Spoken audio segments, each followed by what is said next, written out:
साथियों नमस्कार। आज का टॉपिक है हमारा लाभ, प्रॉफिट। लाभ के सिद्धांत, प्रॉफिट थ्योरीज। सबसे पहले बात करते हैं हम लाभ की। लाभ क्या होता है? कुल उत्पादन का वह भाग जो साहसी तथा उद्यमी को प्राप्त होता है वह लाभ कहलाता है। लाभ धनात्मक, ऋणात्मक अथवा शून्य हो सकता है। कुल उत्पादन का वह भाग जो साहसी तथा उद्यमी को प्राप्त होता है वह लाभ कहलाता है। लाभ धनात्मक, ऋणात्मक अथवा शून्य हो सकता है। लाभ के प्रकार: शुद्ध लाभ अथवा नहीं और कुल अथवा सकल लाभ। शुद्ध लाभ, कुल अथवा सकल लाभ।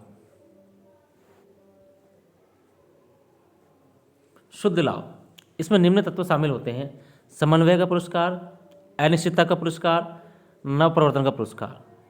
समन्वय का पुरस्कार, अनिश्चितता का पुरस्कार, नवप्रवर्तन का पुरस्कार। कुल अथवा सकल लाभ, इसमें निम्न तत्व शामिल होते हैं: शुद्ध लाभ, साहसी के निजी साधनों का पुरस्कार, आकस्मिक लाभ, एकाधिकारी लाभ, मूल्यह्रास, बीमा खर्चा। मतलब इसमें शुद्ध लाभ के अलावा 5 चीज़ें शामिल होती हैं: साहसी के निजी साधनों का पुरस्कार, आकस्मिक लाभ, एकाधिकारी लाभ, मूल्य लाभ और बीमा खर्च। शुद्ध लाभ बराबर कुल आगम माइनस कुल स्पष्ट लागतें माइनस कुल अस्पष्ट लागतें। शुद्ध लाभ बराबर कुल आगम माइनस कुल स्पष्ट लागतें माइनस कुल अस्पष्ट लागतें। सकल लाभ बराबर कुल आगम बराबर कुल स्पष्ट लागतें। सकल लाभ बराबर कुल आगम माइनस कुल स्पष्ट लागतें। अनिश्चितता का सिद्धांत, इस सिद्धांत का प्रतिपादन 1922 में प्रोफेसर नाइट ने किया, इसलिए इसे नाइट का लाभ सिद्धांत भी कहते हैं।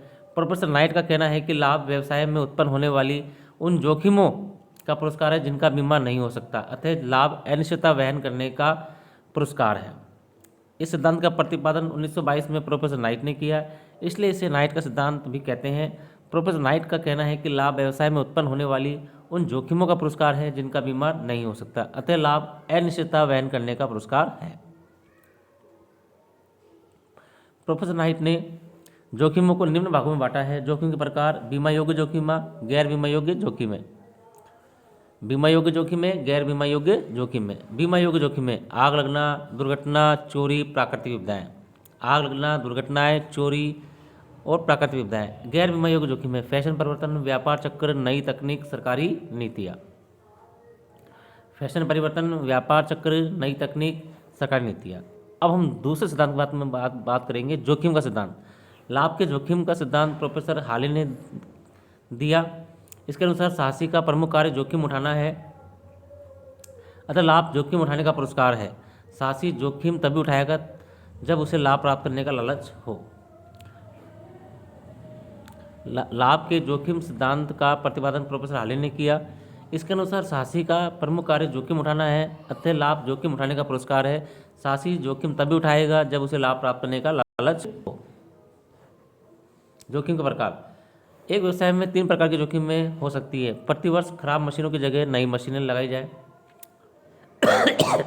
भविष्य में मांग के आधार पर उत्पादन मात्रा, कीमत स्तर तथा लागत संबंधी निर्णय की जोखिम है, तकनीकी परिवर्तन आदि।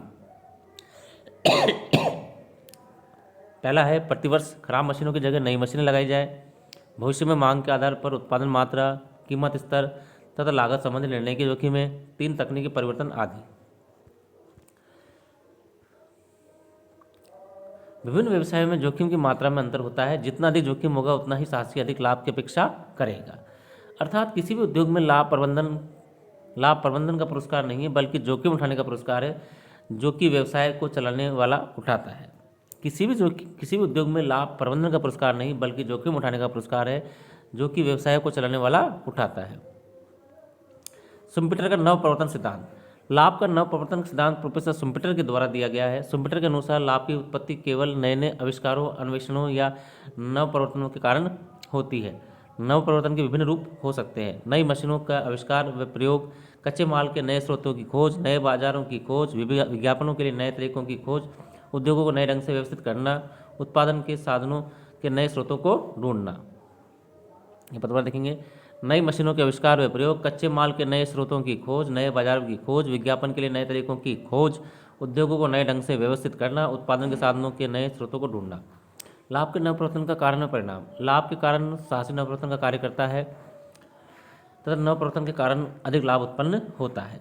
लाभ के कारण साहसी नवप्रवर्तन का कार्य करता है तथा नवप्रवर्तन के कारण अधिक लाभ उत्पन्न होता है। जब नवप्रवर्तन का सभी उद्योग अनुसरण करने लगते हैं तो नवप्रवर्तन के लाभ समाप्त हो जाते हैं। जब पुराने नवप्रवर्तनों के स्थान पर नए नवप्रवर्तन आने लगते हैं तो अर्थव्यवस्था में लाभ बना रहता है तथा हमेशा नवप्रवर्तन करने वाले प्रयोगकर्ताओं को ही प्राप्त होता है। जब पुराने नवप्रवर्तनों के स्थान पर नए नवप्रवर्तन आने लगते हैं तो अर्थव्यवस्था में लाभ बना रहता है तथा हमेशा नवप्रवर्तन करने वाले प्रयोगकर्ता को ही प्राप्त होता है। धन्यवाद साथियों।